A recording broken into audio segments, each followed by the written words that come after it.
బనకచెర్ల ప్రాజెక్టుతో తమ రాష్ట్రానికి తీవ్ర నష్టం జరుగుతుందంటూ తెలంగాణ సీఎం రేవంత్ రెడ్డి, మంత్రి ఉత్తమ్ కుమార్ రెడ్డి కేంద్ర జలశక్తి శాఖకు చేసిన ఫిర్యాదుల ప్రభావం కనిపిస్తోంది.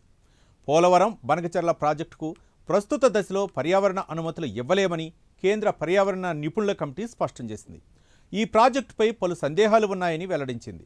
బనకచెర్లపై ఏపీ ప్రభుత్వ ప్రతిపాదనను కేంద్ర పర్యావరణ నిపుణుల కమిటీ వెనక్కి పంపుతూ కొన్ని సూచనలు చేసింది. బనకచెర్లపై కేంద్రం ఏపీకి చేసిన సూచనలేంటి? రేవంత్ రెడ్డి మంత్రాంగం పనిచేస్తుందా? చంద్రబాబు ఏం చేయబోతున్నారు?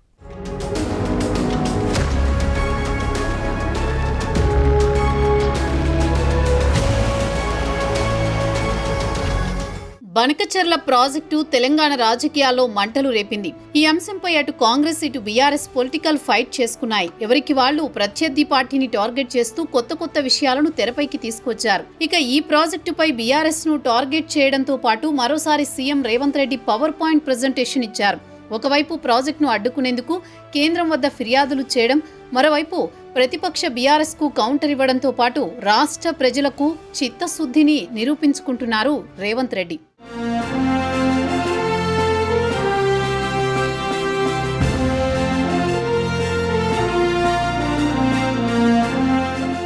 ఏపీలో కూటమి అధికారంలోకి వచ్చాక కర్నూలు జిల్లాలో బనకచెర్ల ప్రాజెక్టు నిర్మించాలని చంద్రబాబు వేగంగా పావులు కదిపారు. బనకచెర్ల వల్ల తెలంగాణకు నీటి కష్టాలు ప్రారంభమవుతాయని మొదట బీఆర్ఎస్ సమస్య లేవనెత్తింది. దీనిపై హరీష్ రావు తీవ్రంగా విమర్శలు గుప్పించారు. గోదావరి ద్వారా సముద్రంలో కలుస్తోన్న వరద జలాలు 3000 టీఎంసీల్లో తాము 200 టీఎంసీల నీటిని మాత్రమే వాడుకుంటామని చంద్రబాబు, ఏపీ ఇరిగేషన్ శాఖ మంత్రి నిమ్మల రామానాయుడు చెబుతున్నారు. అయితే ఎగువ రాష్ట్రం మహారాష్ట్ర, ఛత్తీస్గఢ్ నిర్మిస్తున్న ప్రాజెక్టుల వల్ల గోదావరిలో వరద జలాలు తగ్గిపోతాయని హరీష్ రావు నానా రచ్చ చేస్తున్నారు. బనకచెర్లను అడ్డం పెట్టుకుని బీఆర్ఎస్ మళ్లీ తెలంగాణ సెంటిమెంట్ను రాజేసి జనాలను రెచ్చగొట్టేందుకు ప్రయత్నాలు చేస్తోంది. ఇందులో భాగంగానే చంద్రబాబుతో కుమ్మక్కై తెలంగాణకు అన్యాయం చేస్తున్నాడంటూ రేవంత్ను హరీష్ రావు పదే టార్గెట్ చేస్తున్నారు.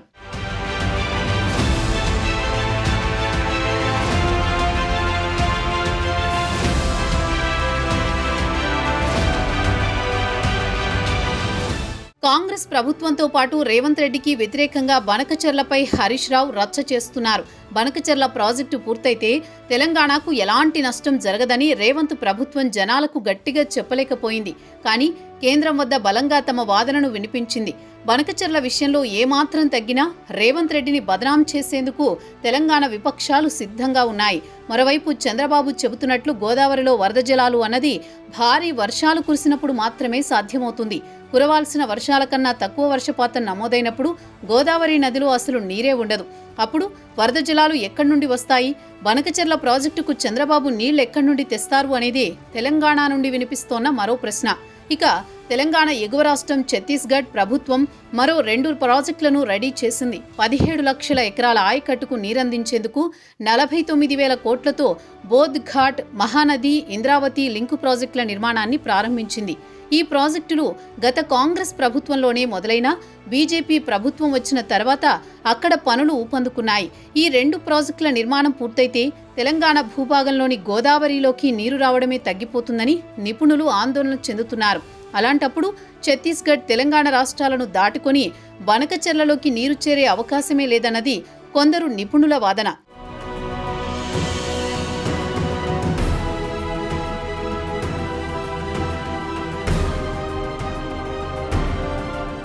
బనకచెర్లపై ఏపీ ప్రభుత్వ ప్రతిపాదనను కేంద్ర పర్యావరణ నిపుణుల కమిటీ వెనక్కి పంపుతూ కొన్ని సూచనలు చేసింది. అందులో మొదటిగా బనకచెర్ల ప్రతిపాదకులపై కేంద్ర జలసంఘం సాయంతో వరద నీటి లభ్యతపై సమగ్ర అధ్యయనం చేయాలని, గోదావరి నదీ జలాల వివాద పరిష్కార ట్రిబ్యునల్ అవార్డు 1980కి విరుద్ధంగా ఉందన్న ఆరోపణలను పరిగణలోకి తీసుకోవాలని, టర్మ్ ఆఫ్ రెఫరెన్స్ తయారీకి ముందు రాష్ట్రాల మధ్య జల పంపిణీపై క్లారిటీ కోసం కేంద్ర జల కమిషన్ అనుమతి తీసుకోవాలని కేంద్ర పర్యావరణ నిపుణులు మదింపు కమిటీ స్పష్టం చేసింది.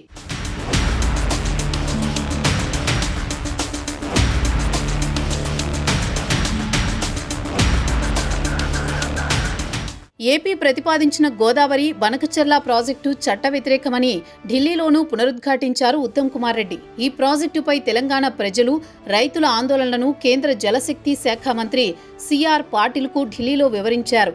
తెలంగాణ అభ్యంతరాలను కేంద్ర మంత్రి పరిగణలోకి తీసుకుంటామని హామీ ఇచ్చారని, ఇది తెలంగాణ నదీ జలాల హక్కుల పరిరక్షణకు ఒక ముఖ్యమైన అడుగుగా పేర్కొన్నారు.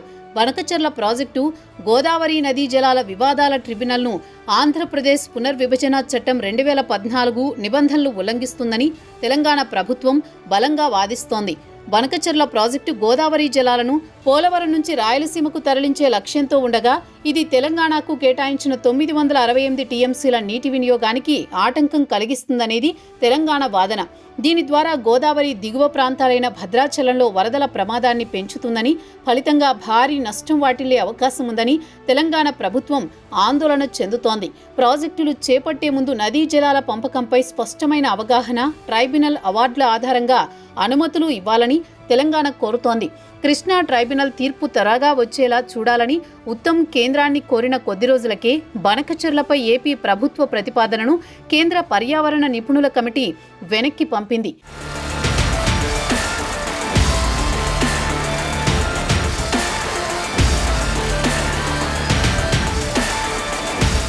తెలంగాణ ప్రజల హక్కుల కోసం కోర్టులను ఆశ్రయిస్తామని ఇప్పటికే సీఎం రేవంత్ రెడ్డి తేల్చి చెప్పారు. రాజ్యాంగబద్ధ సంస్థలకు ఫిర్యాదు చేస్తామన్నారు. తెలంగాణ నీళ్ల కోసం ఢిల్లీ స్థాయిలో పోరాటానికి సిద్ధమన్నారు రేవంత్. ఇప్పటికే ఆంధ్రప్రదేశ్ తెలంగాణ జల వివాదంలో రేవంత్ రెడ్డి ఏపీ సీఎం చంద్రబాబుకు సైతం వార్నింగ్ ఇచ్చారు.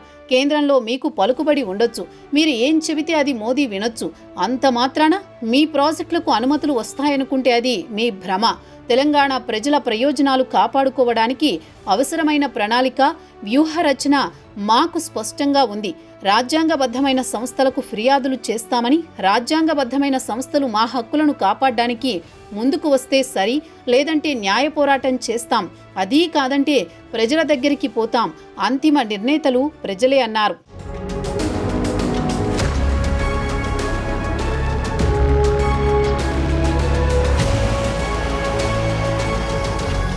తెలంగాణ సీఎం రేవంత్ రెడ్డి కామెంట్స్పై ఏపీ సీఎం చంద్రబాబు స్పందించారు. గోదావరిలో నీరు పుష్కలంగా ఉన్నాయని, ఆ నీటిని 2 తెలుగు రాష్ట్రాలు వాడుకోవచ్చన్నారు. పోలవరం తప్ప గోదావరి నదిపై మిగిలిన ప్రాజెక్టులన్నీ అనుమతులు లేకుండా నిర్మించిన ప్రాజెక్టులే అని చంద్రబాబు అన్నారు. తెలంగాణ ఒక బేసిన్కు నీళ్లు తీసుకువెళితే ఆంధ్రప్రదేశ్ మరో బేసిన్కు తీసుకువెళుతోందని, ఇందులో ఎవరికీ నష్టం లేదన్నారు. చంద్రబాబు కృష్ణానదిలో నీరు తక్కువగా ఉండడంతో ట్రిబ్యునల్ నిర్ణయానికి అనుగుణంగా మేము ముందుకు వెళుతున్నామని స్పష్టం చేశారు.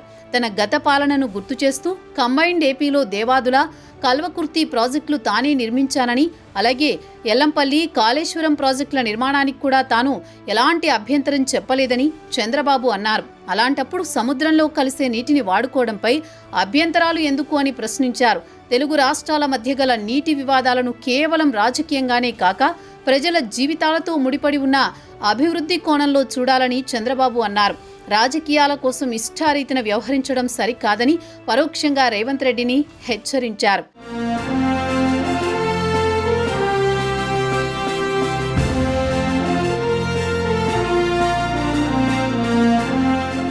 సముద్రంలో కలిసే గోదావరి నది మిగులు జలాలను మళ్లించి రాయలసీమ జిల్లాలకు అందించాలని చంద్రబాబు ప్రభుత్వం భావించింది. అందుకోసం బనకచెర్ల ప్రాజెక్టును నిర్మించేందుకు సన్నాహాలు ప్రారంభించింది.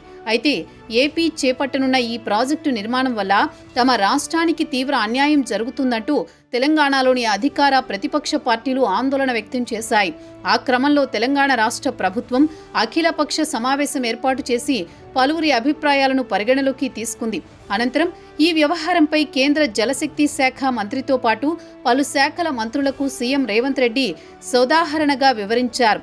దీంతో పోలవరం, బనకచెర్ల ప్రాజెక్టుకు ప్రస్తుత దశలో పర్యావరణ అనుమతులు ఇవ్వలేమని కేంద్ర పర్యావరణ నిపుణుల కమిటీ ఏపీ ప్రభుత్వానికి తెలిపింది.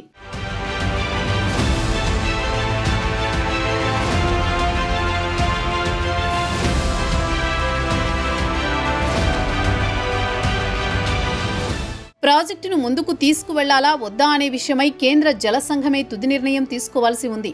అంతర్రాష్ట్ర అంశాలు ఇమిడి ఉన్నందున ప్రాజెక్టు అంచనాకు టర్మ్స్ ఆఫ్ రిఫరెన్స్ నిర్ణయించలేమని చెబుతూ ప్రతిపాదనను వెనక్కి పంపింది. బనకచెర్లకు పర్యావరణ అనుమతి తీసుకోవడానికి వీలుగా TOR జారీ చేయాలని కోరుతూ జూన్ 5న ఏపీ దరఖాస్తు పెట్టుకోగా దీనిపై జూన్ 17న EAC చైర్మన్ చక్రపాణి అధ్యక్షతన సమావేశం జరిగింది. దీనిపై విస్తృతంగా చర్చించిన అనంతరం ఈ ప్రాజెక్టుకు TORను జారీ చేయలేమని నిర్ణయిస్తూ సోమవారం సమావేశపు మినిట్స్ను విడుదల చేసింది. పోలవరం ప్రాజెక్టుకు పర్యావరణ అనుమతులు ఇప్పటికే లభించినా ఒడిషా, ఛత్తీస్గఢ్ రాష్ట్రాల్లో ముంపునకు సంబంధించిన అంశాలతో అది న్యాయ పరిధిలో ఉందని, గోదావరి నదీ జలాల వివాదాలు, ట్రైబ్యునల్ నిబంధనలను బనకచెర్ల ప్రాజెక్టు ఉల్లంఘించవచ్చంటూ తమకు ఫిర్యాదులు వచ్చాయని, ఈ నేపథ్యంలో వరద జలాల లభ్యతపై CWC సంప్రదించి సమగ్రంగా అంచనా వేయవలసి ఉంటుందని EAC అభిప్రాయపడింది. అంతర్రాష్ట్ర అంశాలను పరిశీలించేందుకు అవసరమైన అనుమతులు మంజూరు చేసేందుకు కేంద్ర జల సంఘాన్ని సంప్రదించాలని CWC ఆమోదం తర్వాతే పర్యావరణ అంచనా కోసం TORను రూపొందించే విషయంలో తమను సంప్రదించాలని నిపుణుల కమిటీ ఆంధ్రప్రదేశ్ సర్కారుకు సూచించింది.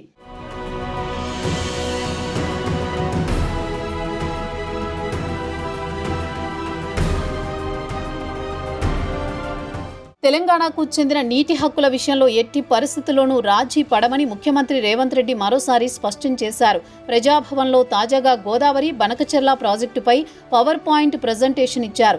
మా ప్రాజెక్టులకు అవసరమైన NOCలు ఇవ్వాలని ఏపీ సీఎం చంద్రబాబు కోరుతున్నాం. కేసీఆర్ గతంలో చేసిన పొరపాటు వల్ల తెలంగాణ నీటి హక్కులపై అన్యాయం జరిగింది. ఆయన నేతృత్వంలోని ప్రభుత్వమే రాష్ట్ర హక్కులను తాకట్టు పెట్టింది అని రేవంత్ విమర్శించారు. నీటిపారుదల శాఖను 10 ఏళ్ల పాటు కేసీఆర్, హరీష్ రావు చూశారు. ప్రజలు వీళ్లే రాష్ట్ర నీటి హక్కులను కాపాడతారని నమ్మారు. కానీ వాళ్లే 2015లో జరిగిన ఒప్పందం ద్వారా రాష్ట్రానికి తీవ్ర నష్టం చేశారు. అప్పట్లో 811 TMCలలో 68% అంటే 552 TMCలను ఏపీకి కేటాయించి తెలంగాణకు కేవలం 299 TMCలే సరిపోతుందని సంతకం చేశారు. అదే ఇప్పుడు తెలంగాణకు ప్రమాదకరంగా మారిందన్నారు రేవంత్ రెడ్డి. కృష్ణానది పరివాహక ప్రాంతం దృష్ట్యా తెలంగాణకు నీటి వాటా ఎక్కువనే దక్కాలి. కానీ ఇప్పటి వరకు 299 TMCల నీటిని కూడా మనం పూర్తిగా వాడుకోలేకపోతున్నాం. ఉమ్మడి రాష్ట్రంలో ప్రారంభించిన ప్రాజెక్టులను గత 10 ఏళ్లుగా పట్టించుకోలేదు. అదే సమయంలో ఏపీ మాత్రం తన ప్రాజెక్టులను పూర్తి చేసి నీటిని తరలించుకుంటూ పోతోందని రేవంత్ విమర్శించారు. తెలంగాణ బీజేపీ నేతలు ఈ విషయంలో ఎందుకు ముందుకు రావడం లేదని రేవంత్ ప్రశ్నించారు. రాష్ట్రానికి అన్యాయం జరుగుతున్నప్పుడు బీజేపీ నేతలు ఎందుకు మౌనంగా ఉన్నారు? కేంద్రం ఇప్పటి వరకు ఈ వివాదానికి ఎందుకు పరిష్కారం చూపలేదన్నారు. బీజేపీ 11 ఏళ్లుగా తెలంగాణను నిర్లక్ష్యం చేస్తోందని ధ్వజమెత్తారు రేవంత్ రెడ్డి.